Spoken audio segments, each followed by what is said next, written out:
says on all the commercials, if you eat this food, you'll have ultimate, pleasure, and that's what it is. Yeah, it gives you momentary pleasure, but the real truth is that it's something synthetic. I had the same situation with alcohol and drugs, and what happened was I started to realize after a while I was craving that, but then I realized that spirituality and working these steps, the natural high and the beauty I got from that was 100 more times better, and I didn't even want the old synthetic feeling. So directly related to the food, the intuition comes in, and the only thing is, and it talks about here, we need a complete psychic change. When I looked at the food differently, when I saw it really what my body's God's temple, and also would you put bad gas into your car, whatever it is, when I had that change and I saw food and the truth set me free, as that, and my brain and my stomach knew when I started to get full, we know that. But when we're in fear, we can't even feel these things.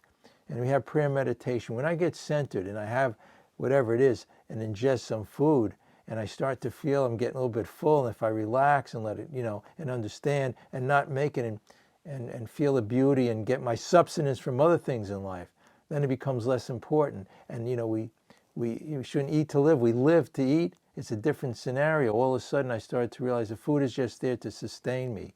And then natural pleasure. Also, again, the natural, it's all the same thing. We have a solution that says in here to all our problems. If you liked the video so far, press the like and subscribe button. Come to our free Zoom meeting. See info in description. Now back to our video. And to finish it off, it says on the, if we go on page 84, when it goes into the 10-step promises. Now this was work, our book here is for Alcoholics Anonymous, but it's amazing. When you read the 10-step promises, it speaks to me directly related to addiction to food. It starts out by saying we cease fighting anything or anyone, even alcohol, but even food in there. So again, the things I tried up to now, I was fighting it through self-will. Didn't work. But I needed that change in thinking. I didn't change my thinking about the addictive thing. It was just trying to fight it. For this time, sanity will have returned. That's step 2. I found a way to become insane. I had to realize how insane my thinking was, how insane it was to try to control it and not change my thinking. That was the insanity. I kept on doing the same thing over and over again with the same result, and I didn't realize where the problem was. I always say my spiritual awakening, when I realized it wasn't everything else out there that was the problem, was me and my thinking.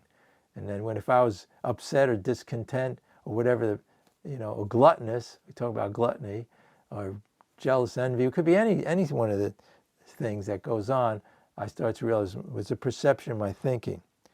We will seldom be interested in food. If tempted, recoil from it like a hot flame.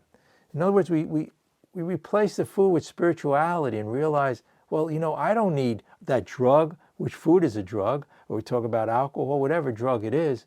And after a while, it becomes so, even like cigarette smoking, people say, like even for me now, when I have the thought of a smell of alcohol or smell of a cigarette, I just detest it. Yet I was hooked on both of them. Same with the food. When I see all this gloopy food that they sell in the restaurants or in the supermarket, I just see this salt, oil, and sugar and the synthetic chemicals, and there's 50 chemicals when you look on the package, right?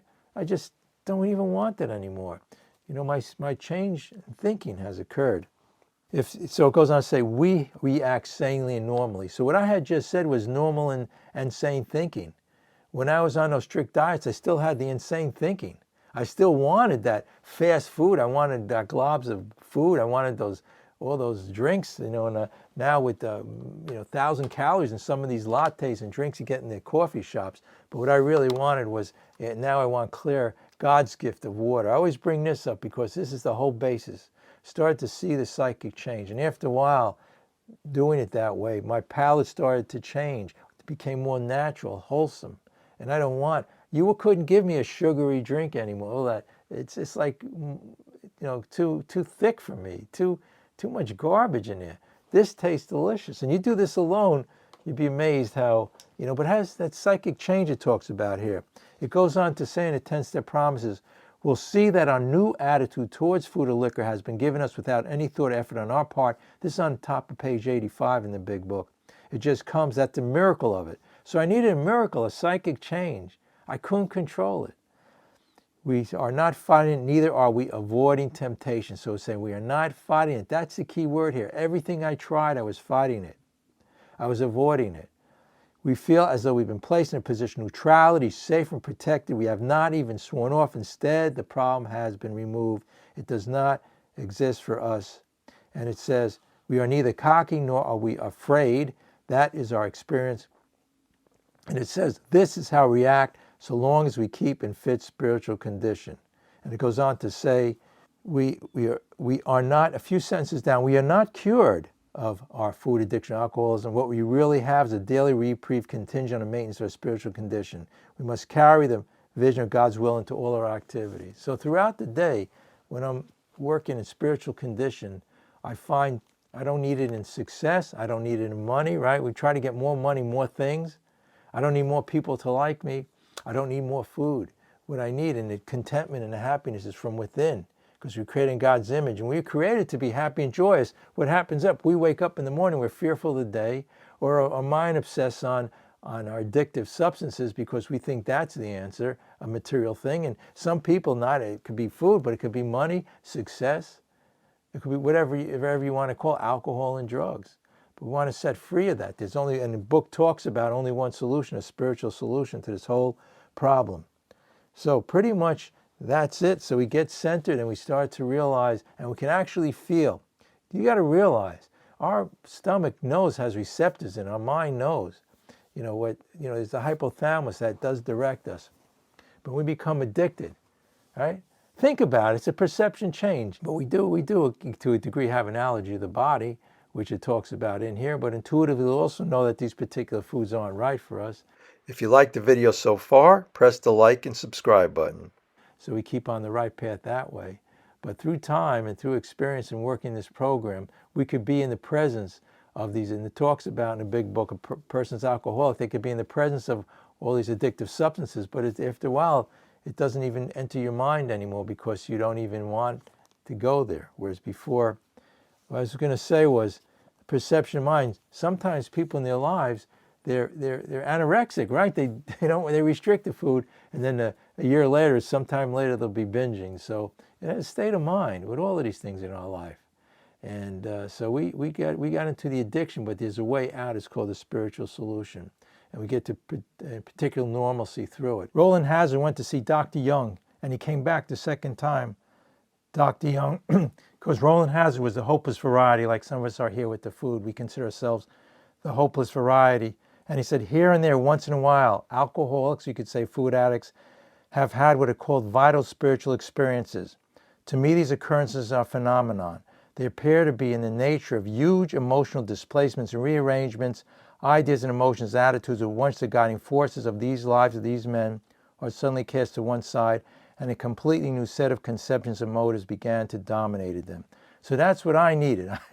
I needed a completely new set of ideas and emotions about my addiction and food. And the diets didn't change that feeling. It just covered it up, trying to control the symptoms. So how do we get that? By replacing it with spiritual. I like to call it spiritual bread.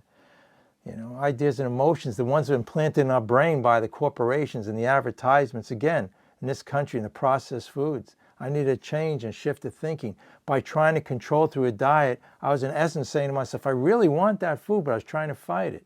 And I couldn't do it. It never worked. I was miserable. And as you know, 95% of diets, it could be stomach surgery, it could be pills, whatever you do, it didn't work. It's a miracle. That's what we got to look at. And that's what the steps talks about, having that spiritual awakening. Hey, with food, but everything else is the same, right? Be gluttonous, or we could be envious or prideful or jealous, angry, and those are removed. And it says in 10-step promises, it's just removed. The problem has been removed. Again, I didn't understand why, when I was younger, I didn't even think about it. I stayed the same weight all the time. And then all of a sudden, I had that brainwashed where I realized I made everything about the food. I found something that would solve my problem. So I'm also realizing, too, there's a way to go back to the old way of letting go. And, it's like in sports, it's called being in the zone. When you hit a baseball, if you feel emotion, the same with the food. I started to feel my insides and my stomach, there's receptors there that tell you when you're full. But it's the way we react to them. And when we have a change of thinking, it's very possible. The other way didn't work. That's all I got to say. The trying to control it wasn't. I needed some change in my thinking, be restored to sanity.